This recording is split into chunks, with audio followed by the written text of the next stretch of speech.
کتاب همه میمیرند سیمون دووال داستان یک آدمیه که با اتفاقی الان دیگه نمیمیره. خب این همه ما آرزوی بیمرگی رو داریم دیگه. کتاب داره نشون میده که اتفاقا بیمرگی چه مشکلاتی میتونه داشته باشه.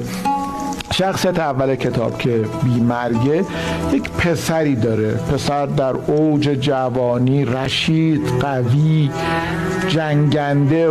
پدر و پسر ظاهر عین همن، چون پدر بیمرگه، پسرم به همون سن پدر رسیده. پسر یک نامزدی داره که خیلی دوستش داره، خیلی و در جنگ این پسر کشته میشه.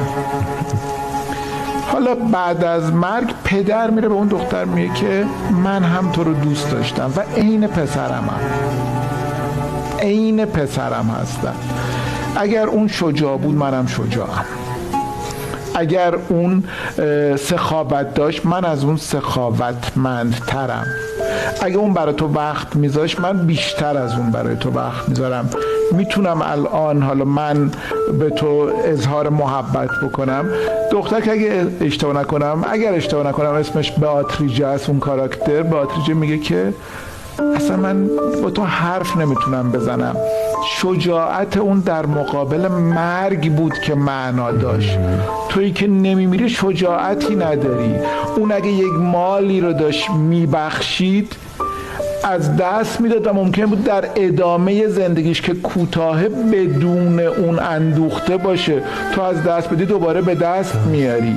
اون اگر برای من وقت میذاشت یک محدوده وقتی محدود داشت و از اون صرف نظر میکرد برای من وقت میذاشت. خزانه بی‌نهایت وقت، خزانه بی‌نهایت. نه تو شجاعت معنی داره، نه تو بخشش، نه سخاوت، نه تو اصلا نیستی برای من. تو هیچ کدوم از صفاتت وقتی که یک تهدیدی نیست، وقتی یک ضعفی کنارش نیست معنا داره. اصلا شجاعتی معنا پیدا نمیکنه. آفرین، چقدر جالب بود. کتاب با یک جمله عجیبی هم شروع میشه. حالا که گفتین خیلی جمله عجیبیه که قبل از اینکه رمان شروع بشه این جمله نوشته همه میمیرند اما قبل از مردن زندگی کردن. در عین یأس اوج امید درش هست. دقیقاً.